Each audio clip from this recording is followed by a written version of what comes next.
Hello नमस्कार. दी MPSC classmate या YouTube चॅनलवर तुम्हा सर्वांचं परत एकदा स्वागत आहे. कसे आहात? होप सो व्यवस्थित अभ्यास सुरू असेल. सो चला आपण आपली जी काही लेक्चर सिरीज ज्यामध्ये आपण डेली PYQ डोज नावाने जी काही सिरीज आपण बघत आहोत, या अंतर्गत डे 53 अंतर्गत जे काही सामान्य विज्ञान जनरल सायन्समध्ये आतापर्यंत आयोगाने वेगवेगळे जे विज्ञान अंतर्गत प्रश्न विचारलेले आहेत सायन्स संदर्भाने, ते आपण या ठिकाणी 10 प्रश्न डिस्कस करूयात. ज्याच्यामध्ये केमिस्ट्री, त्यानंतर एक फिजिक्सचा प्रश्न देखील, न्यूमेरिकल्स देखील आपण ॲड केलेला आहे. आणि हे जे प्रश्न आहेत ते आपण आपल्या टेलिग्राम चॅनलवर क्विज बॅच सुरू केलेलं आहे, ज्यामध्ये हे जे प्रश्न आहेत ते आपण क्विज फॉर्ममध्ये त्या ठिकाणी उपलब्ध करून देतो. सो ते नंतर डिस्कस करू. आता आपण थेट आपल्या लेक्चरला सुरू करूयात. आता पहिला जो प्रश्न या ठिकाणी विचारण्यात आलेला आहे, तो पहिला प्रश्न कशावर आहे तर विटामिन्स, जी काही जीवनसत्व आहे त्यावर प्रश्न विचारलेला आहे. STI पूर्व परीक्षा 2015. भारतीय आहारात विटामिन ए अर्थात जीवनसत्व हे मुख्यतः डॅशपासून मिळतो. सो कोणत्या घटकापासून विटामिन ए मिळतो आहे अशा पद्धतीने विचारलेला आहे. पर्याय दिलेले आहेत फायटिन, टॅनिन, ऑक्सिटोसिन, कॅरोटीन. आता जर आपण विटामिन्सचा विचार केला तर हे एक प्रकारचे आपल्या शरीराला आवश्यक असणारे, कमी प्रमाणात आवश्यक असणारे सेंद्रिय पदार्थ आपल्याला दिसून येतात. याचे दोन प्रकारामध्ये किंवा दोन प्रकारचे आपल्याला याच्यात विटामिन्समध्ये दोन प्रकारे बायफर्केट करता येतं. एक प्रकारे म्हणजे मेदात विद्राव्य अर्थात फॅट सोल्युबल, आणि दुसरा जो असतो ते वॉटर सोल्युबल. सो पाण्यात विरघळणारे जे विटामिन्स आहेत त्याचे प्रकार असे दोन पद्धतीने आपण त्याला बायफर्केट करत असतो.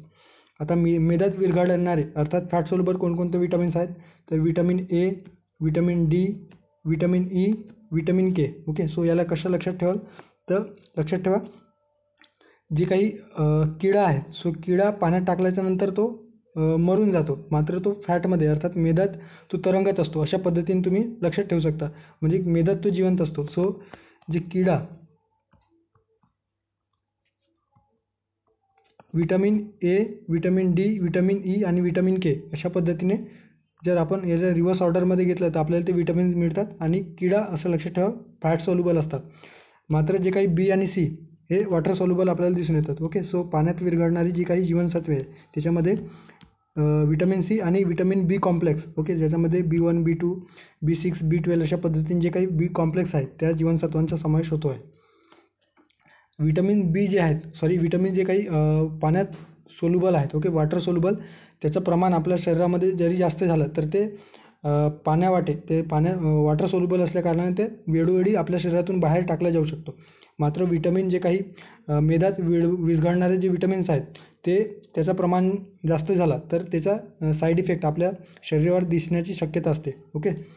सो मानवी आहारात विटामिन एचे दोन मुख्य प्रकार पडतात. आता ज्या पद्धतीने आपण विटामिन्स बघितलेलं आहे, सो त्याचा जे विटामिन एचा प्रकार आपण बघितलं तर त्याच्यामध्ये प्री फॉर्म विटामिन ए अशा पद्धतीने, आणि दुसरा जो आहे त्याच्यामध्ये आपल्याला काय दिसून येतं तर pro vitamin A. So pre form vitamin A आणि प्रो विटामिन ए अशा पद्धतीने विटामिन एचे दोन प्रकार आपल्याला दिसून येतात. आता विटामिन ए जे आहे प्री फॉर्म्ड, सो प्री फॉर्म्डमध्ये काय असतात तर रेटिनल एस्टर आणि अल्फा कॅरोटीनचा समावेश होतो, सोबतच बीटा कॅरोटीन यांचा समावेश होत असल्याचे आपल्याला दिसून येतो.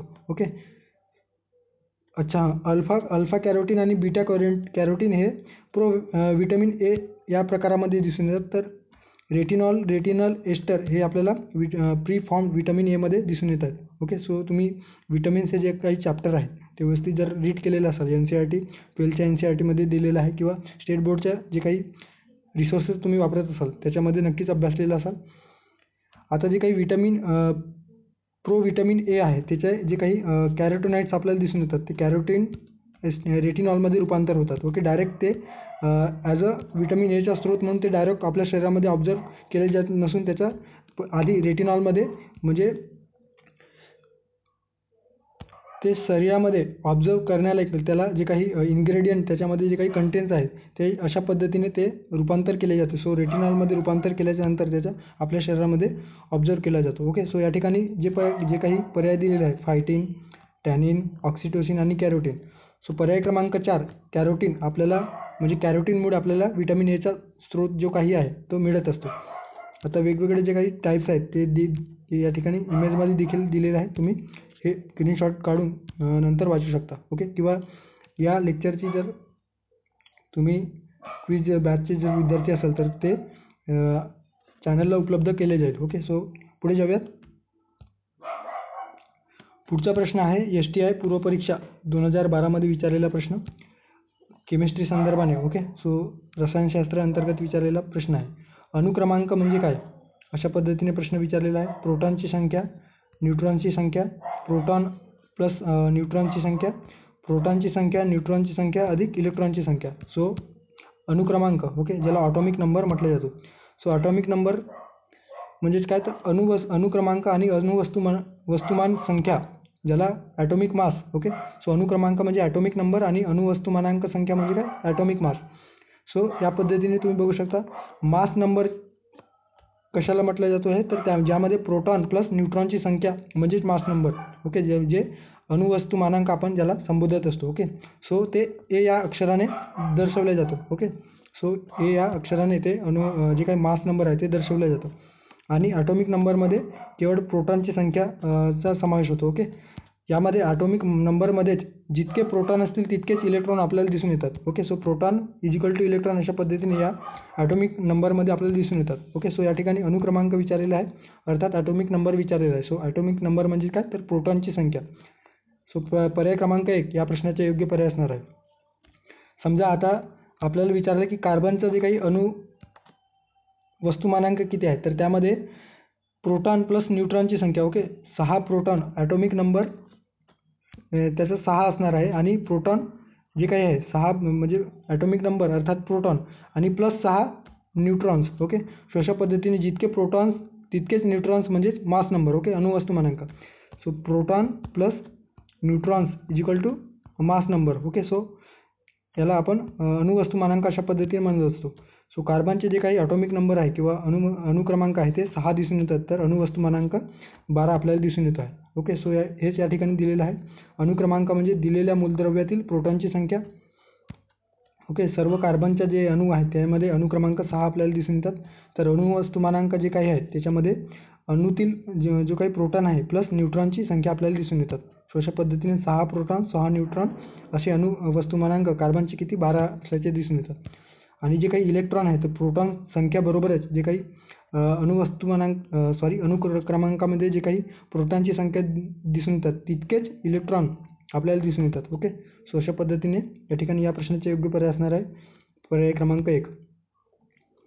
त्यानंतरचा प्रश्न आहे नायट्रोजन स्थिरीकरणामध्ये मूलभूत गरजेचे घटक नमूद करा. ओके, जे काही फंडामेंटल रिक्वायरमेंट्स आहेत नायट्रोजन फिक्सेशनसाठी ते कोणते घटक आहेत, अशा पद्धतीने MPSC पूर्वपरीक्षा 2014 मध्ये विचारलेला एकंदरीत प्रश्न येतो आहे.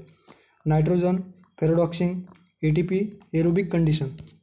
आता नायट्रोजन स्थिरीकरणासाठी आपल्याला नायट्रोजनची आवश्यकता असतेच. ओके, त्यामुळे हे तर मूलभूत घटक असणारच आहे.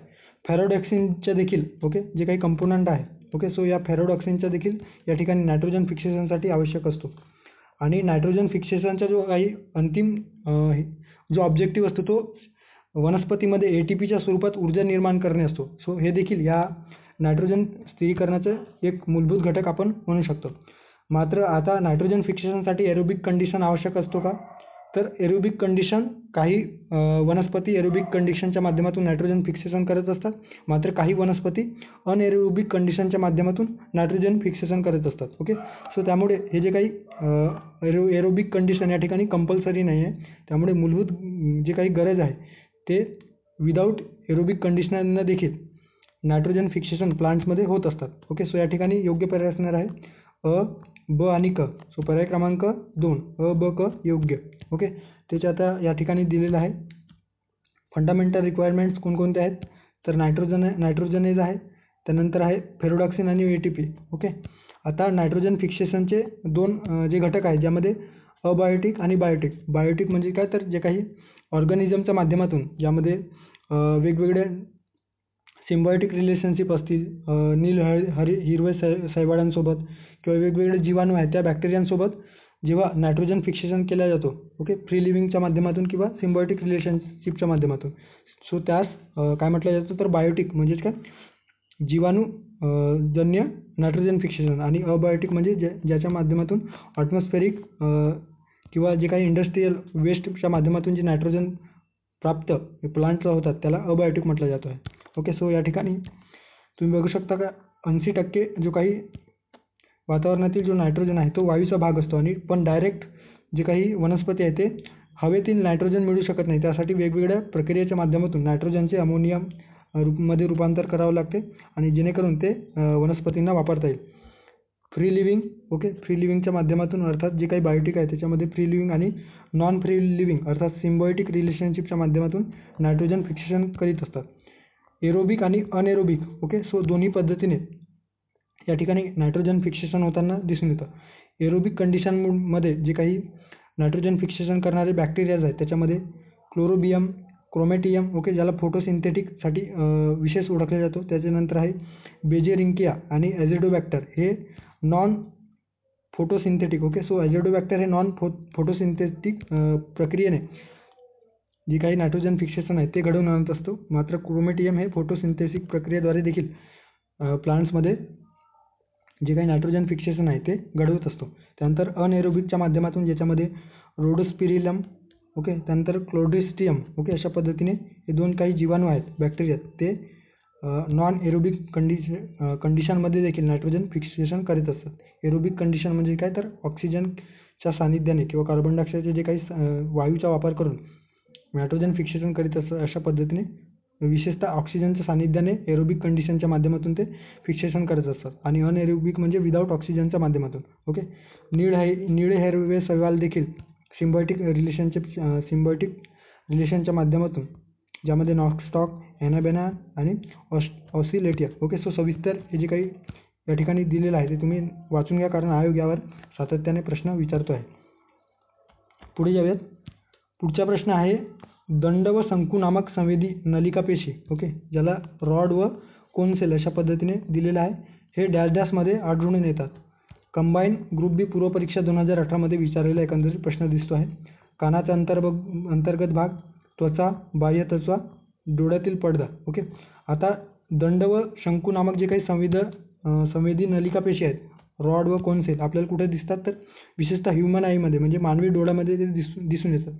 जे काही आपली दृष्टीपटल आहे, ओके, डोळ्यांचा मागील जो काही पडदा आहे ज्याला आपण रेटिना अशा पद्धतीने म्हणत असतो, आणि त्याला दृष्टीपटल देखील म्हटलं जातो आहे. ओके, सो या दृष्टीपटलच्या आतमध्ये जे काही पेशी असतात, ओके, ज्याला प्रकाश संवेदी पेशी म्हटलं जातो, ते दोन थरांनी ते बनलेले असतात. ओके, ज्यामध्ये दोन प्रकारचे पेशी असतात, दंडपेशी आणि शंकुपेशी, रॉड सेल आणि कोन सेल. ओके, आणि यांचं जे काही कार्य आहे ते काय करतात, तर जे काही प्रतिमेचे ज्ञान, ओके, म्हणजे एखादी प्रतिमा किंवा एखादं चित्र निर्माण करण्याचं जे कार्य आहे ते या दंड आणि शंकुपेशीच्या माध्यमातून आपल्याला ते प्रतिमे निर्माण होण्याचा, किंवा आपण एखाद्याला बघतो किंवा प्रत्यक्ष आपण जे काही ऑब्जेक्ट आहे ते आपण ऑब्झर्व करू शकतो. सो अशा पद्धतीने हे याचे कार्य आपल्याला दिसून येतो. ओके, याच्यामध्ये दंडपेशी जे आहे, जे कोन सेल जे आहे ते विशेषतः पांढऱ्या आणि काळ्या प्रतिमेचे आपल्याला ज्ञान करून देतात. तर जे काही शंकुपेशी आहे त्या शंकुपेशीमुळे आपल्याला काय होतं, तर वेगवेगळ्या रंगाचा जो काही भास आहे तो आपल्याला होतो आहे. ओके, सो त्याचे देखील वेगवेगळे प्रकार या ठिकाणी दिलेले आहे. सो अशा पद्धतीने या प्रश्नाचे योग्य पर्याय असणार आहे पर्याय क्रमांक 3, डोळ्यातील पडदा अर्थात रेटिना, जो डोळ्याच्या मागच्या भागामध्ये असतो. ओके, दृष्टीपटल ज्याला आपण मराठीमध्ये म्हणत असतो. ओके, सो या ठिकाणी हे जे काही दृष्टीपटल आहे, सो या ठिकाणी आपल्याला ते शंकू आणि दंडपेशी आपल्याला दिसून येतो आहे. ओके, सो पुढे जाऊयात. पुढचा प्रश्न आहे युरियाचे वहन कोण करत असते? ह्युमन एक्सक्रेटरी सिस्टम, ओके, जे काही मानवी उत्सर्जन संस्था, त्यावर विचारलेला प्रश्न MPSC पूर्वपरीक्षा 2014 मध्ये. ओके, सो राज्यसेवा पूर्वपरीक्षेत विचारलेला एकंदरीत प्रश्न आहे. जीवद्रव्य आणि रक्ताच्या माध्यमातून होतो का? त्यानंतर रक्त आणि ऑक्सिजनच्या माध्यमातून, तांबड्या रक्तपेशी आणि कार्बन डायऑक्साईडच्या माध्यमातून युरियाचे वहन होत असतो का? पांढऱ्या रक्तपेशी आणि लाळेच्या माध्यमातून होत असतो का? सो जीवद्रव्य आणि ब्लड. आता जर आपण मूत्रनिर्मिती अर्थात युरिन जे काही निर्मिती आहे, फॉर्मेशन आहे, ते 3 प्रक्रिये किंवा 3 स्टेजेसवरून जात असतात. ओके, यावर आयोगाने प्रश्न विचारलेले आहे, त्यामुळे लक्षात ठेवा. ग्लोमेरुलर फिल्ट्रेशन, रिऑब्जॉर्प्शन म्हणजे पुनर्शोषण, त्यानंतर ट्युब्युलर सिक्रेशन, ओके, ट्युब्युलर स्राव, अशा 3 प्रक्रियेतून हे जे काही शरीरातील जो काही वेस्ट मटेरियल आहे ओके, आणि जे काही अतिरिक्त वॉटर आहे ते युरिनच्या माध्यमातून आपल्या शरीराबाहेर काढले जातो. ओके, आता जे काही युरिया आहे, ओके, युरिन आहे ते एक अतिरिक्त अमिनो आम्लाचे आपल्याला उत्पादन दिसून येतो आणि हे जे काही आहे ते रक्त व प्लाझ्माच्या माध्यमातून यकृताद्वारे आपल्या जे मूत्रपिंडाद्वारे बाहेर काढले जाते. ओके, सो लक्षात ठेवा, जे काही रक्त व प्लाझ्माच्या माध्यमातून ते यकृतामध्ये नेले जाते आणि यकृताच्या माध्यमातून अर्थात मूत्रपिंडाच्या माध्यमातून ते शरीराच्या बाहेर टाकले जातो आहे. ओके, यालाच उत्सर्जन प्रक्रिया अशा पद्धतीने संबोधला जातो. सो पर्याय क्रमांक 1 जीवद्रव्य अथवा प्लाझ्मा आणि रक्त अर्थात ब्लड या माध्यमातून जे काही युरियाचे वहन केले जात आहे. सो पर्याय क्रमांक 1 या प्रश्नाचे योग्य पर्याय असणार आहे. त्यानंतरचा प्रश्न आहे, खालीलपैकी कोणत्या संघाच्या प्रतिनिधींमध्ये शरीर रचना अत्यंत साधी व द्विपक्षीय समिमिती असते? अशा पद्धतीने या ठिकाणी प्रश्न विचारलेला आहे. असिस्टंट मोटर व्हेकल इन्स्पेक्टर 2020 मध्ये पूर्वपरीक्षेत विचारलेला प्रश्न आहे. पर्याय क्रमांक 1 पोरिफेरा, पर्याय 2 सिलेंटारेटा, पर्याय 3 प्लॅटीहेल्मिंथिस ज्याला चपटेकृमी अशा पद्धतीने आपण संबोधत असतो. नंतर पर्याय क्रमांक 4 ॲनिलिडा वलयांकित कृमी किंवा गोल कृमी अशा पद्धतीने आपण म्हणत असतो. आता आपण जर पर्यायाकडे आले तर आपल्याला काय दिसून येतं तर पोरिफेरा.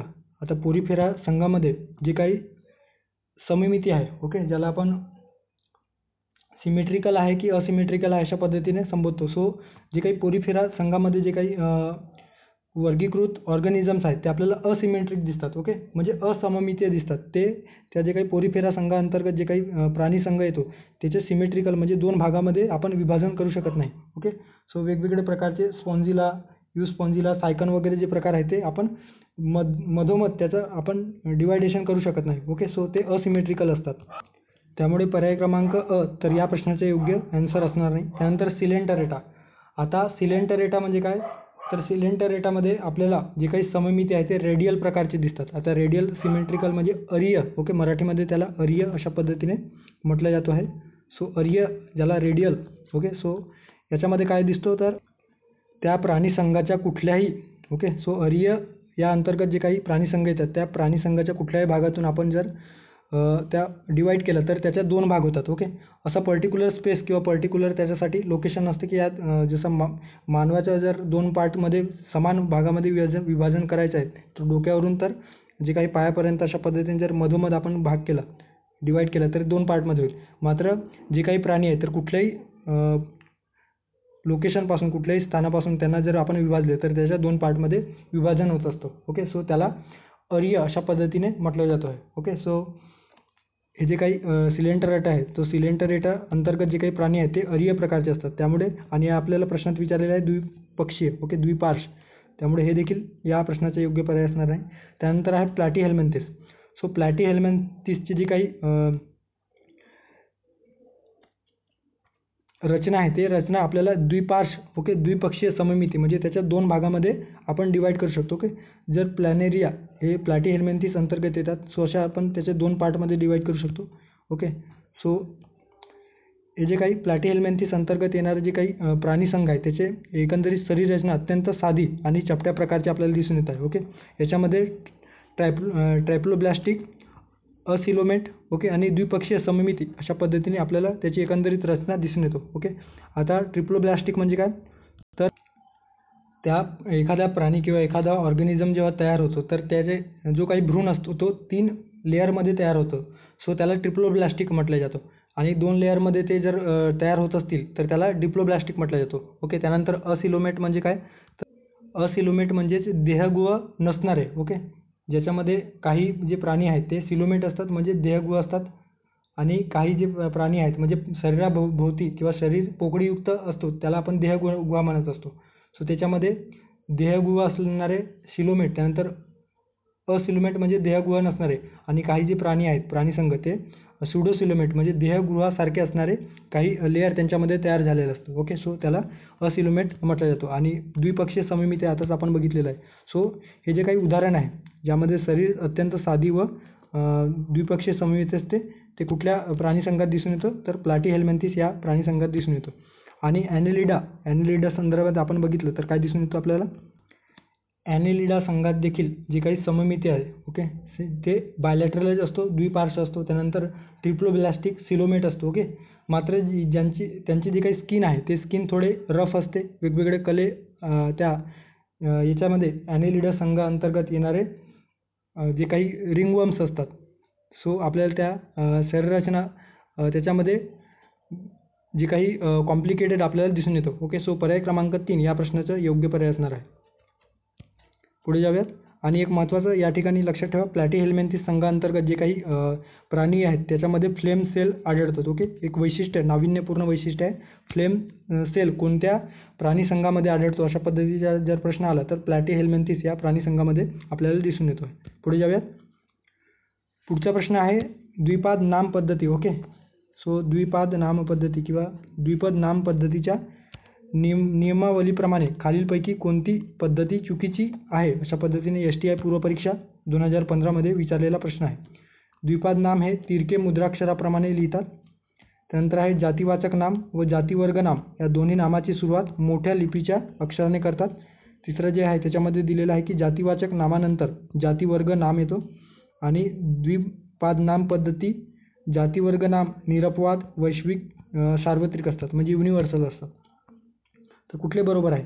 आता या ठिकाणी जातीवाचक नाम म्हणजे काय, तर जे काही जिनस आहे त्याला जातीवाचक नाम अशा पद्धतीने दिलेलं आहे ट्रान्सलेशन. आणि स्पेसिस म्हणजे जातीवर्ग नाम, ओके. सो जेव्हा आपण nominal okay, so binomial nomenclature जेव्हा बघतो, ओके, द्विनाम नाम पद्धती प्राणी संघाला जेव्हा दिला जातो, सो ही जी काही संज्ञा आहे ते कोणी दिलेलं आहे तर कार्ल लिनियस यांनी ही संज्ञा द्विनाम नामकरणाची पद्धत सुरू केलेली आहे. याच्यामध्ये काय दिलं जातं तर सजीवांना नाव देण्याची एक जैविक प्रणाली आहे ज्यामध्ये दोन संज्ञांनी ही जी काही बायोनॉमियल नॉमनक्लेचर ही बनलेली आहे, ओके. ज्यामध्ये पहिली संज्ञा आपल्याला वंश अर्थात जातीवाचक ज्याला इंग्लिशमध्ये जिनस दर्शवते, तर दुसरी जी संज्ञा आहे ते आपल्याला स्पेसिस दर्शवित असतो, ओके.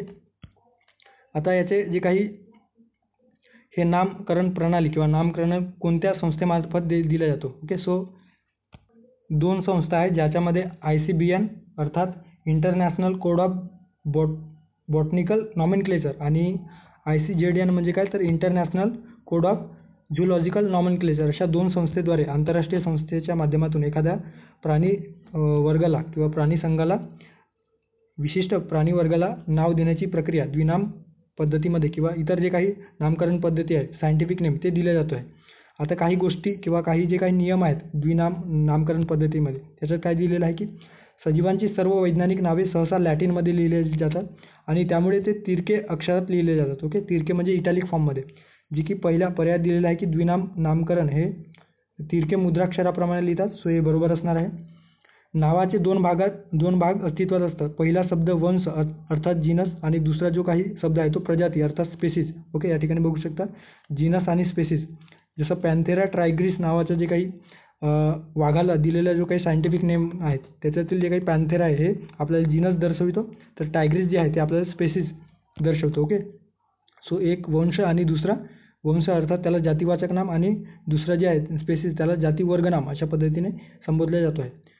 आता हे जे काही नावे लिहिताना हस्तलिखित म्हणजे आपण जेव्हा हँडरायटिंगमध्ये लिहित असतो तर त्याच्यामध्ये अधोरेखित म्हणजे नाव लिहिल्याच्या नंतर जर हस्ताक्षरामध्ये आपण लिहित असतो तर अशा पद्धतीने आपल्याला त्या नावाला अंडरलाईन करणे गरजेचे आहे, अधोरेखित करणे गरजेचं असतं. आणि टाईप केल्यास ते तिरके असायला पाहिजे, ओके. ज्या पद्धतीने या ठिकाणी आपल्याला इटॅलिक फॉर्ममध्ये कसं लिहिलेलं आहे त्या पद्धतीने तिरके छापले जातात. आता जातीचे जे काही नाव असतात, ओके, जातीवाचक जे नाव आहे त्याचे मोठ्या अक्षराने सुरुवात होते, ओके. जसं या ठिकाणी पॅन्थेरा दिलेला आहे, सो P जे काही इनिशियल आहे ते कॅपिटलमध्ये लिहिलेलं आहे. मात्र दुसरे जे काही प्रजातीवाचक जे नाव आहे, ओके, स्पेसिस, त्याची सुरुवात छोट्या अक्षराने म्हणजे स्मॉल कॅपिटल लेटर्सने होत असतो, ओके, या ठिकाणी दिलेलं आहे. आता जर दुसऱ्या पर्यायात दिलेला आहे की जातीवाचक नाम व जातीवर्ग नाम या दोन्ही नामाची सुरुवात मोठ्या लिपीच्या अक्षराने होतात किंवा करतात अशा पद्धतीने दिलेलं आहे. सो या ठिकाणी हे चुकीचे असणार आहे. जातीवाचक नावाची जी काही सुरुवात आहे इनिशियल ते कॅपिटल लेटरने होत असतो, मात्र जातीवर्ग नाम अर्थात स्पेसिसची जे काही सुरुवात आहे स्पेसिसच्या नामकरणाची जी सुरुवात आहे ती स्मॉल लेटरने होत असतो, ओके. सो लक्षात ठेवा स्पेसिस आणि जिनस अशा पद्धतीने इंग्लिश नावच लक्षात ठेवा. जातीवाचक नामानंतर जातीवर्ग नाम येतो, बरोबर आहे. स्पेसिस नंतर जिनस नंतर स्पेसिस त्यानंतर द्विपाद नाम पद्धती हे निरपवाद, वैश्विक व सार्वत्रिक असतात. बरोबर आहे. एक ते सर्वत्र, जर इंडियामध्ये याला पॅन्थेरा टायग्रिस अशा पद्धतीने सायंटिफिक नाव यूज केलं जात असो, तर अमेरिकेत देखील तेच नाव, सायंटिफिक नाव याला दिलेलं असतं. ओके. सो अशा पद्धतीने पर्याय क्रमांक 2 या ठिकाणी चुकीचा असणार आहे. सो आपल्याला चुकीचा पर्याय या ठिकाणी विचारलेला होता. पुढचा प्रश्न आहे, DNA मध्ये थायमिन कुठल्या अॅमिनो ॲसिडची जोडी बनवतो अशा पद्धतीने दिलेला आहे. राज्यसेवा पूर्वपरीक्षा 2014 मध्ये विचारलेला प्रश्न आहे. ओके. सो DNA मध्ये थायमिन हा नेहमी कुठल्या अॅमिनो ॲसिडची जोडी बनवतो? ओके. ॲडेनिन, त्यानंतर आहे सायटोसिन, ग्वानिन की थायमिन. आता या ठिकाणी जर तुम्ही बघाल तर या ठिकाणी काय आहे, तर थायमिनची जोडी होऊ शकत नाही. ओके. स्वतःचीच कसं जोडी बनवेल, त्यामुळे 4 नंबरचा जो पर्याय आहे तो आपण एलिमिनेट करूयात. आता 3 पर्यायापैकी कुठल्या पर्यायासोबत किंवा जे काही 3 जे कंपोनंट आहेत ते कोणत्या कंपोनंटसोबत थायमिन आपली जोडी बनवत असतो? ओके. सो DNA हा जो काही रेणू आहे त्याच्यामध्ये आपल्याला काय दिसून येतो, तर जे काही आनुवंशिक सामग्री आहे किंवा आनुवंशिक जी जेनेटिक्स इन्फॉर्मेशन आहे ते एका पिढीकडून दुसऱ्या पिढीकडे जे काही हस्तांतरित किंवा स्थलांतर होण्याचे जे कार्य आहे ते या DNAच्या माध्यमातून होत असतो. ओके. विशेषतः जे काही जे काही पेशी आहेत. ओके. सो पेशीचे जे काही मिटोकॉन्ड्रिया भाग आहे त्या मिटोकॉन्ड्रियामध्ये हे DNA असतात. ओके. त्याला मिटोकॉन्ड्रियल DNA देखील म्हटलं जातो आहे. आता DNAला डीऑक्सी राइबो न्यूक्लिक ॲसिड अशा पद्धतीने म्हटलं जातो आणि दोन्ही प्रकारच्या पेशीमध्ये आपल्याला दिसून येतात. ओके. प्रोकॅरियोटिक आणि यूकॅरियोटिक या पेशीमध्ये ते DNA आपल्याला दिसून येतात. जे काही स्विस जीवशास्त्रज्ञ होते, जोहान्स फ्रेडरिक मिशर यांनी सर्वप्रथम 1869 मध्ये पांढऱ्या रक्तपेशीवरील संशोधनादरम्यान, ओके, जे व्हाईट ब्लड सेल्स आहेत WBC या संदर्भाने संशोधन करत असताना सर्वप्रथम त्यांनी DNAची ओळख त्यांना झाली. ओके. आणि त्यांनी DNAचा शोध लावला अशा पद्धतीने दिलेला आहे. त्यानंतर DNAची जी काही कार्यपद्धती आहे ती कशा पद्धतीने वर्क करते या संदर्भाने जेम्स आणि वॉटसन हे रिसर्च करताना त्यांनी DNAचं जे काही एकंदरीत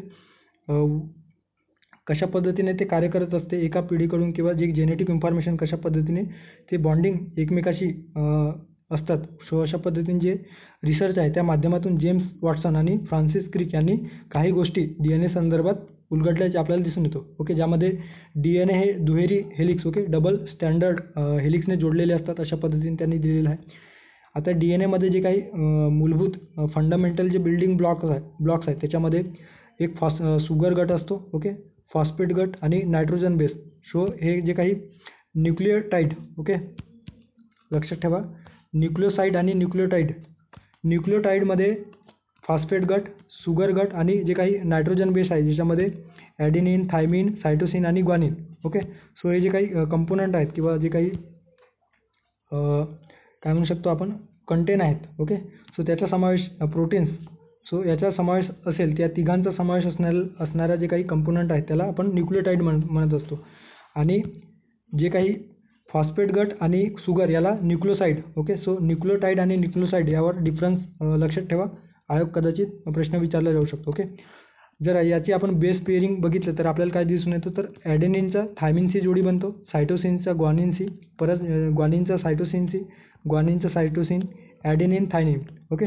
सो ॲडेनिन बरोबर थायमिन, ओके, आणि सायटोसिन या प्रोटीनसोबत किंवा अमिनो ॲसिडसोबत ग्वानिन नावाचं जे काही प्रोटीन आहे त्याची जोडी बनत असते. ओके. सो हे लक्षात ठेवा. आणि तेच या ठिकाणी विचारलेलं आहे की थायमिन जे काही नायट्रोजन बेस प्रोटीन आहे, अमिनो ॲसिड आहे, ते कोणत्या घटकाची जोडी बनवत असतो? सो थायमिनचा ॲडेनिनशी. ओके. सो Tचा A सोबत किंवा Aचा T सोबत आणि Gचा C सोबत किंवा Cचा G सोबत. Okay. Guanine, cytosine, thymine, adenine. आणि जर RNAमध्ये विचारलं तर ॲडेनिनचं जे काही बेस जोडी आहे ते थायमिन ऐवजी युरेसिलचा वापर केला जातो. ओके. सो RNAमध्ये जी काही जोडी नायट्रोजन बेसमध्ये जी RNA सोबत जोडी आपल्याला दिसून येते त्याची RNA कंपोनंटमध्ये ॲडेनिनच्या युरेसिलसोबत जोडी बनवल्या जातो. ओके. त्याच्यामध्ये RNAमध्ये थायमिन नसतो. ओके. लक्षात ठेवू शकता. सो हे 4 प्रकार आपण बघितलेले आहे. नायट्रोजनचे 4 नायट्रोजन बेस आपल्याला दिसून येतात. ओके. ज्याच्यामध्ये ॲडेनिन, थायमिन, ग्वानिन आणि सायटोसिन. सो A आणि T सह जोडी बनवतात आणि C आणि G सोबत. ओके. आणि दुहेरी हेलिक्स संरचनेने ते तयार केलेले असतात. सो पर्याय क्रमांक 1 थायमिनचा विचारलेला आहे. सो पर्याय क्रमांक 1 या प्रश्नाचा योग्य पर्याय असणार आहे. थायमिनची जी जोडी आहे ती ॲडेनिनसोबत बनल्या जाते. पुढचा प्रश्न आहे, भोपाळ वायू दुर्घटनेत कोणता वायू बाहेर पडला, अशा पद्धतीने या ठिकाणी प्रश्न विचारलेला आहे. ASO पूर्वपरीक्षा 2014 मध्ये विचारलेला प्रश्न दिसून येतो. Methyl amine, methyl chloride, methyl isocyanide, methyl fluoride.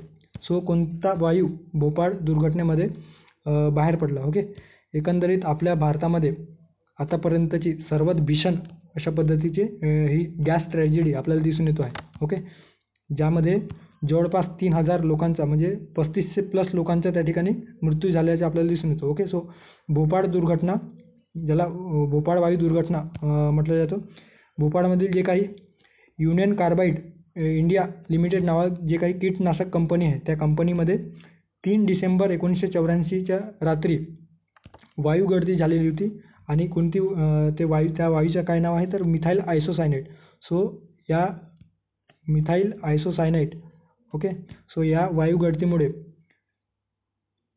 रंगहीन म्हणजे वासहीन आणि रंगहीन अशा पद्धतीचा वायू आपल्याला दिसून येतो आणि अतिशय पॉयझनस हे वायू आपल्याला दिसून येतो. सो या वायूमुळे जवळपास 3800 लोकांचा मृत्यू आणि हजारो लोक यामुळे गंभीर आजाराच्या ताब्यात आपल्याला येत आल्याचे आपल्याला दिसून येतो आहे. ओके, सो या ठिकाणी योग्य पर्याय असणार आहे मिथिल आयसोसायनाइडमुळे हजारो लोक आपल्या जे काही जीवापासून मुकलेले होते. ओके, सो पर्याय क्रमांक 3 या प्रश्नाचा योग्य पर्याय असणार आहे. त्यानंतरचा प्रश्न आहे, फिजिक्स संदर्भाने एक न्यूमेरिकल्स देखील आपण या ठिकाणी विचारलेलं होतं. 300 वॅटचे एक धुलाई मशीन प्रतिदिन 1 तास चालवले जाते. ओके, किती तास? 1 तास. आणि एका युनिटचा जो काही दर आहे तो 3 रुपये असेल, तर मार्च महिन्यामध्ये त्या मशीनसाठी वापरलेल्या विजेचा खर्च किती? ओके, सो त्या विजेसाठी किंवा मार्च महिन्यामध्ये जर किती युनिट त्या धुलाई मशीनच्या माध्यमातून वापरले गेले आणि त्यानुसार किती विजेचा खर्च आलेला आहे, अशा पद्धतीने या ठिकाणी प्रश्न विचारलेला आहे. ओके, सो राज्यसेवा पूर्वपरीक्षा 2021 मध्ये विचारलेला प्रश्न. आता जे काही आपण कार्य या जे काही कार्यशक्ती हे जे काही प्रकरण आहे ते आपण सायन्समध्ये अभ्यासत असतो. ओके, सो कार्य या जे काही प्रकरण आहे त्या अंतर्गत जे प्रश्न आहे ते आपल्याला दिसून येतो आहे. ओके, समजा 1 युनिट आपण 1 किलोवॅटला 1 किलोवॅट बरोबर 1 युनिट आपण घेतलं. ओके, सो 1 किलोवॅट बरोबर 1 युनिट. ओके, सो युनिटनुसार आपल्याला युनिटचा दर काढायचा आहे म्हणून, आणि 1 किलोवॅट बरोबर होतो 1000 वॅट. Okay, so 1000 watt. आता आपल्याला या ठिकाणी दिलेलं आहे की 300 वॅट. आता 300 वॅटला आपल्याला किलोवॅटमध्ये रूपांतर करायचे आहे. सो 300 वॅट बरोबर 1000 वॅट अशा पद्धतीने जर आपण याला काढलं तर किती आपल्याला जो काही याचं मूल्य किती मिळेल तर 3×10 अशा पद्धतीने किलोवॅट आपल्याला एकंदरीत मूल्य मिळेल. ओके, सो हे आपलं जे काही युनिट आहे ते आपलं असणार आहे. ओके, त्यानंतर जो काही टाईम आहे तो टाईम किती लागलेला आहे तर टाईम लागलेला आहे रोज 1 तास. ओके, आणि मार्चमध्ये विचारलेला आहे. सो मार्च ते 31 दिवस. सो रोज 1 तास म्हणजे 31 तास. आणि जे काही युनिट आहे ते किती दिलेलं आहे तर 3×10. Okay, so 31×3 = 93. आणि जर आपण याला 10ने डिवाईड केलं तर 9.3 अशा पद्धतीने आपल्याला युनिटमध्ये ते व्हॅल्यू निघेल. आणि युनिटचा दर किती दिलेला आहे तर 9.3. युनिटचा जो दर आहे तो 3 रुपये अशा पद्धतीने दिलेला आहे. ओके, जर आपण हे काढलं तर 9×3 = 27. ओके, 27.339 म्हणजे 27.9 किंवा 27.90 रुपये अशा पद्धतीने आपल्याला या प्रश्नाचा आन्सर मिळणार आहे. ओके, सो हेच या ठिकाणी दिलेलं आहे. ओके, सो तुम्ही अशा पद्धतीने हे नोट डाऊन करू शकता. सो पर्याय क्रमांक 4 या प्रश्नाचा योग्य पर्याय असणार आहे 27.90 रुपये. 27.90 पैसे अशा पद्धतीने या ठिकाणी दिलेलं आहे. ओके, सो हे जे काही 10 प्रश्न आहे सायन्स संदर्भाने आपण या ठिकाणी बघितलेलं आहे. आणि ते जे काही प्रश्न आहेत ते आपण जे काही आपल्या टेलिग्राम चॅनलवर क्विज बॅच लॉन्च केलेले आहे, सुरू केलेले आहे, त्याच्यामध्ये ते प्रश्न आपण पोस्ट करतो आणि सविस्तर विश्लेषण आपण या ठिकाणी करतो आहोत. ओके, सो भेटूया पुढच्या व्हिडिओमध्ये. थँक्यू, धन्यवाद.